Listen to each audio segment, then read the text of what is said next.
good point, that a lot of people say, oh, I just want to sort of, they're kind of dabbling in the idea of improving themselves. And the real way to do it is you got to write down what the fuck you want and then go after it. Because otherwise you live in sort of a wishy-washy world. You know, if you decide, I'm going to get down to bang, I'm going to do this, I'm going to run a marathon in less than 5 hours, I'm going to, you know, whatever the fuck it is, you got to write that shit down and go for it. What I tell people is the best advice that I've ever heard, the best advice I ever came up with, is that live your life like you're the hero in your movie. And right now is when the fucking movie starts and your life is a shitbag disaster, like every fucking Arnold Schwarzenegger movie where he wakes up and makes a blender full of pizza and ice cream, and that's what he, you know what I mean? Yeah. Those guys where they're like on the brink, they put the gun in their mouth and they put it down because they see a photo of their daughter. Pretend that's you. Pretend you are, right now, you're in the part of the movie that starts and it shows you as a fucking loser. And just decide not to be a loser anymore. Live your life like there's a documentary crew following you around and you are analyzing your own behavior. Do what you would want to do so that your kids one day would look back at it and see that documentary and look on it with pride. Like, wow, my dad was a bad motherfucker. He really did what he had to do. Wow, my mom really got her shit together. I love a success story, but even more than a success story, I like a dude who fucks his life up and then gets it back together again story. Those are my favorite stories. And the way to do that, you gotta write shit down. You gotta think that you are the hero in your own fucking movie, and then you gotta sit down and you gotta write shit down. Write down what you need to do. Most people play the role of the victim in the movie, right? Sure. Yeah, this life is fucking me over, man. I could have had this and I should have had that. And why does this guy get that? And why does that guy get this? And all things that are completely unrelated to you. Yeah. All things that you find other people's success as a downfall in your own existence. Instead of being inspired, instead of choosing to be positive, instead of like improving constantly on the direction of trying to achieve whatever the fuck you have written down, you just sit around and spiral.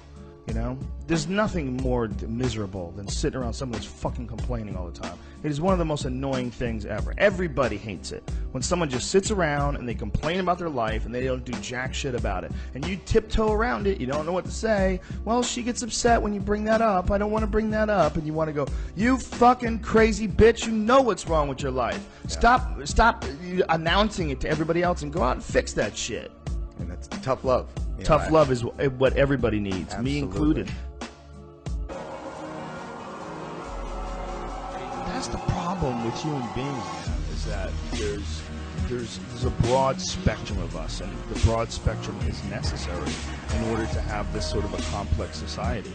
Until we invent robots that are going to do shitty jobs, we're going to need monkeys. We're going to need dumb fucking people. We're going to need idiots. You know, that's a terrible way to look at the world. And it doesn't necessarily mean that anybody born into the idiot family has to be an idiot. It doesn't necessarily mean that the idiots can't, like, snap out of it if somehow they do mushrooms or take a yoga class or try to look at their life in a different way. But for many people, the reason why they're idiots is not necessarily that their brain doesn't work that well. It's that they got in a terrible pattern, like, really early in life, and they have become a dumb fuck. And they're stuck, and they live with a bunch of other dumb fucks, so they get all this negative energy all the time. They're constantly dealing with conflicts at home that are meaningless but distract them from getting good at anything in life or from getting your own personal shit together, because all your energy is being diverted towards conflicts. Like, that's why it's so important to not have negative people in your life. Because if you're trying to evolve, and I know you are, and I am, and all of our friends are, everyone's trying to improve as a person. It's very difficult to fucking figure out how to be a person. It's very difficult to figure out how to manage your energy and know when you're wrong and know when you're being upset for no reason. It's a tricky thing, you know, and one of the most important things about it is you need to pay attention. You need to have time to think about your own interactions with other people, to think about, like, the way you behave, to think about the way you think, to think about, like, the direction that you're moving in the world. It takes a long time. It takes a lot of energy. And if your energy is being spent constantly dealing with bullshit. The feeling I have toward my family, and in terms of negativity, this is the number one thing where I think I have a gift. I have ability. I have something to share with the world, and you assholes were going to watch me dig ditches or fucking roof houses and Van Nuys for the rest of my life. God damn, that's what you tried. You didn't burn calories doing it, but you still set me on a course where you took my voice and you basically doused it with sand and said, go ahead and get on a roof. And I mean, when I said to my dad, I'm digging ditches for a living, he's like, yeah, okay, what about it? There was never a second where anyone said, hey man, you got something there. You should write that down. That's a good one. Right. The advice I would give is you're never going to feel the way my buddy Donnie in the next room feels about himself, because he grew up with a family that I think they had his first solid BM put in lucite, and his mom still uses it as a paperweight, or it's hanging from the rearview mirror of her Denali. Either way, you're just never going to feel the way about yourself that other. I'll liken it to this. It's like a car that rolled over a few times. And no matter how much paint and Bondo you put on it, that door on the passenger side, it's always going to be a little sticky. Never going to shut. Never going to shut like a car door that never got rolled. Right. You've been rolled. You got T-boned by a drunk driver at some point, and that door's always going to be a little bit sticky. That ain't a death sentence. The first way to get out of that is you're the only one who truly knows what's going on inside of your head. And what makes you happy. And what makes you effective. And the point is the rest of the world, you show them a winner, you show them an efficient person, you show them a happy person, you show them a person that's a good employee, you show them a person that's a good husband or a good father or a good neighbor. You show them that person, they'll take your word for it. So first things first, whatever chaos is going on in your head, it can stay in your head. It does not have to be projected onto the rest of the world. You can climb the corporate ladder and be CEO of Nabisco and have all the negative thoughts in your fucking head bouncing around like a ball inside a spray can if you show up to work on time every day, if you clean the gravy stains off your suit lapel, if you act as if. I always talk to Drew about this. Maybe you're crazy. Maybe you're depressed. Maybe you feel like shit inside. Act as if you're successful. There's a certain way where, and eventually, you will become that person. Meaning, okay, you have a certain amount of sadness in you, and you have a certain amount of depression, and you have a certain amount of, you fill in the negative blank. Get up and do 20 push-ups every morning. And I know you feel like shit. And I know maybe it's twice as hard for you to do 20 push-ups as a guy who feels good about himself. But I want 20 push-ups. And by the way, at a certain point, tell your biceps and your shoulders you haven't done 20 push-ups. They don't listen. They don't care. You do 20 push-ups, your shoulders will respond the same way a happy, well-adjusted, athletic person's body will adjust. Just get up and do it. Just get the fuck up and do it. You feel depressed? Go for a jog. You feel too depressed to go for a jog? Go another mile. Just push your ass off and start pushing yourself. And I know it sounds sort of, it's a little pie in the sky, and it's like you don't understand depression. I understand depression. I had many years of physically feeling like I couldn't get out of bed, and I was never like, you don't deserve to live, and I was never like, you deserve everything in life. It was just, life's a bitch, and then you die. And I just want to tell anyone who's listening to this who doesn't feel like they deserve anything, act as if.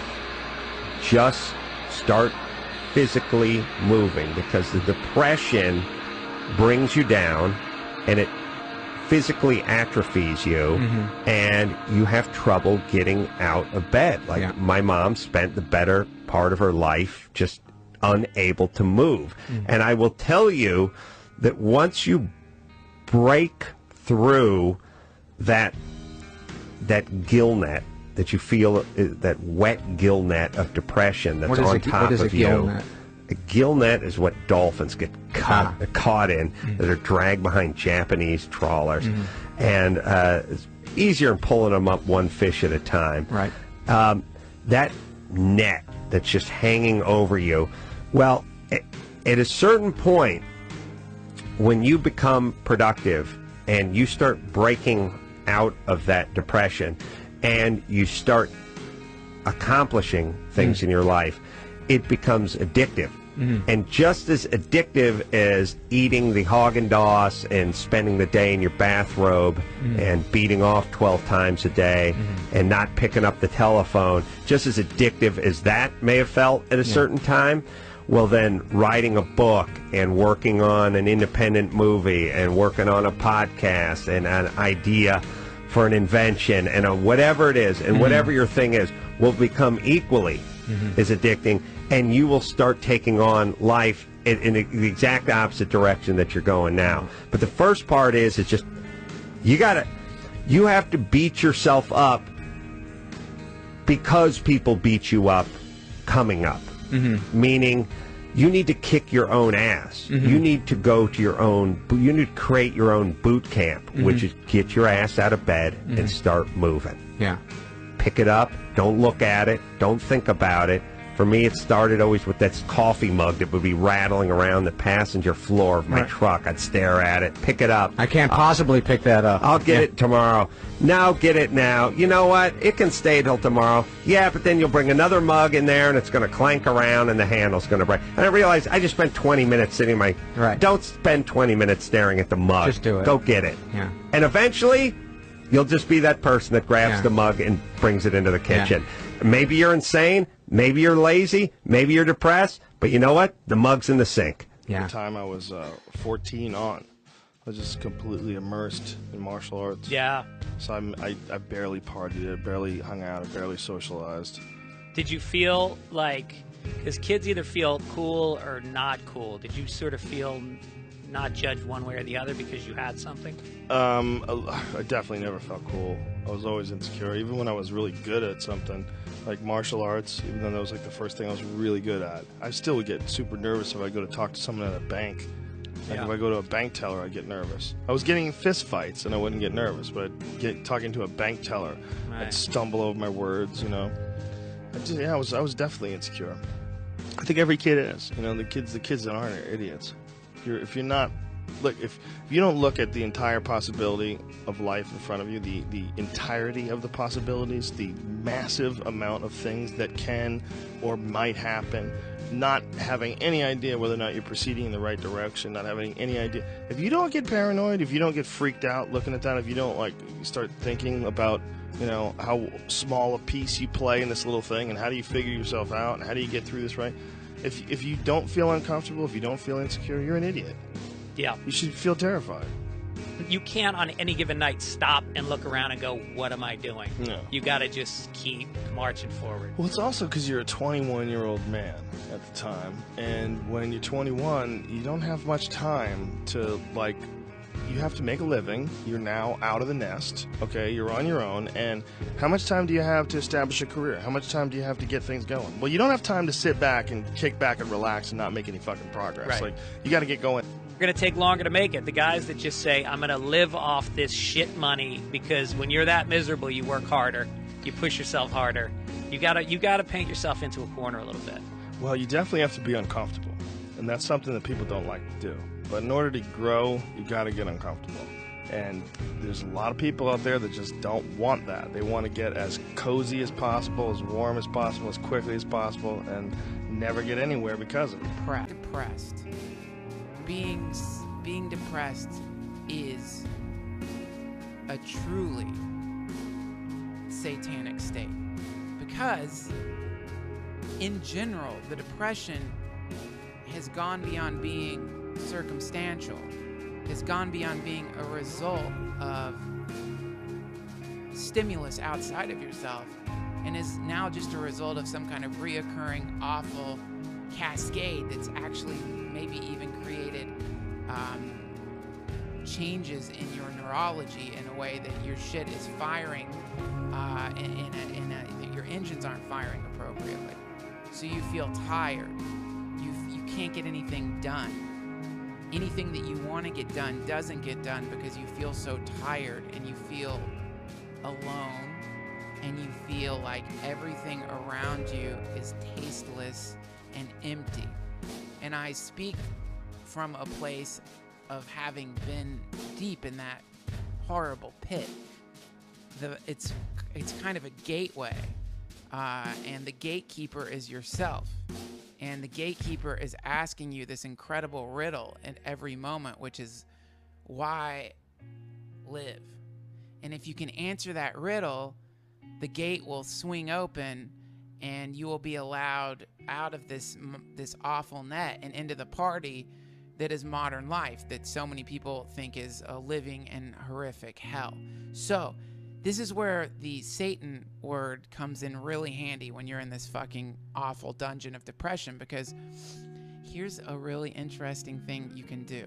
You will find that when you're depressed, your attention is being grabbed every second by either negative thought patterns or by external hypnotic devices. For example, TV, video games, the internet, or bad people that you shouldn't be around.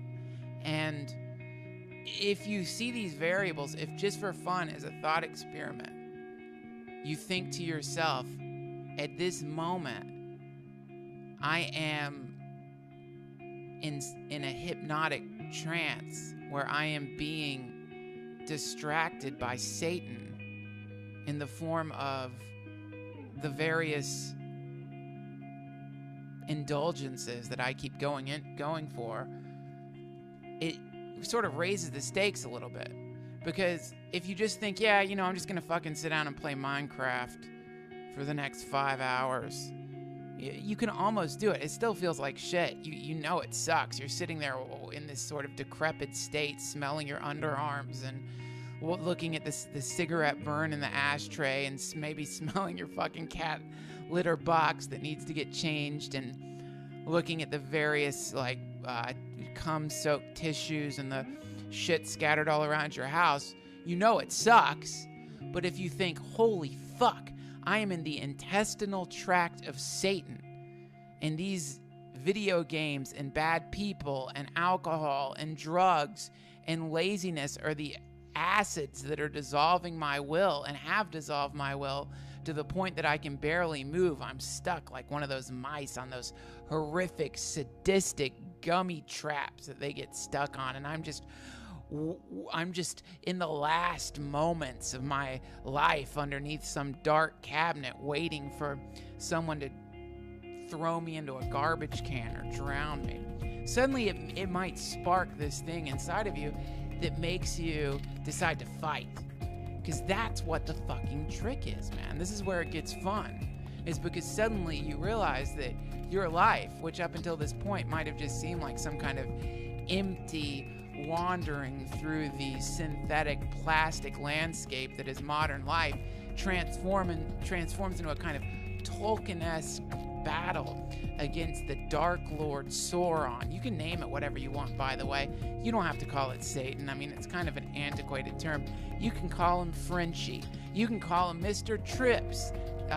You can call him Lord Darius if you want to. You get to name the fucking thing. But it's fun to personify the negative entropic distraction mechanisms that have arisen in your life and recognize that you are in a sacred battle with Frenchie. And if you win this battle, this wrestling match, this combat session, this fucking mortal battle against this terrific foe, which can transform into so many delightful things, then you will climb out of it a warrior. You can overcome the depression. You just have to first recognize that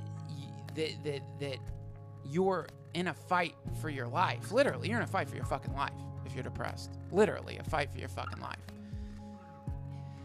And what does it mean? What does it mean? It means that, like, every single aspect, every single thing surrounding you, the porn, the shitty food, the fucked up girlfriend or boyfriend, the friend that only hurts you instead of giving you positive guidance and love, the family member that could have molested you when you were growing up. The person you're pretending to forgive that you haven't really forgiven. All of these are like the heads on the writhing hydra of Mr. Frenchie, Satan. Call it whatever you want, Queenie. Recognize it for what it is. And then, when you raise the stakes and work yourself into a Braveheart style warrior stance, and decide that you want to live, that's when you put up the fucking fight part of you that tells you, no, I'm tired. Let's just rest a little longer. Let's just lay down for a little longer. Let's just put it off till tomorrow to go to the gym. Let's put it off till tomorrow to go outside and run. Let's put it off till tomorrow to do the push-ups. Let's put it off till tomorrow to tell that fuck face to get the fuck out of our lives. Let's put it off till tomorrow to live. And if you're like me, every time that voice comes into your mind, you'll think, how many fucking tomorrows do I have? How many tomorrows have I put off? You'll find that you're surrounded by stacks of tomorrows that have become yesterdays, surrounding you like rotting fruit.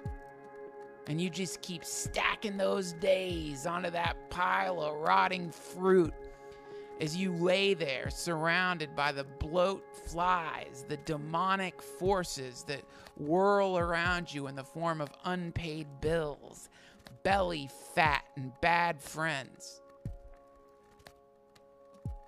You gotta wake the fuck up and fight the fight, or die, or just fucking die. Pull on those old fucking gym shorts. Put on those old stinky fucking sneakers. Some gross fucking shirt. Go outside and run around the fucking block. It's as easy as that. That's the first fucking battle. That's the first fight against Mr. Frenchie. Whatever you want to call Satan. And the reaction you'll have will be an immediate sense of like, let's just wait. Let's put it off. Let's put it off. Let's put it off. Let's put it off. Just do it. Just go do it. Just go fucking do it right now. Take the first step in the battle. That's the most important one. And let yourself get angry. These cock-sucking fuck faces will try to teach you that anger is wrong. Anger is good. Righteous anger is a good form of anger. You need it. This is a war for your fucking life. Your head is being held underwater by the forces of entropy. Only it's worse than water. It's some sick, syrupy, sap-like shit that flows out of the cock of Lucifer. And you're in it like a little fucking bug in amber, just floating in there, lost in an entropic world where you can't reach your goals because you feel tired all the fucking time. Easy fix. Jog around the fucking block. If you can't jog around the block, do some form of physical exercise. If you can't do a physical exercise, chant a fucking mantra. If you can't chant a fucking mantra, chant it in your head. But you've got to work yourself up into a war pitch to begin the initial movements out of the state of victimhood and into the state into survivor mode. That wonderful place when you gaze around the battlefield and stare at the desiccated corpses that once had such great power over you.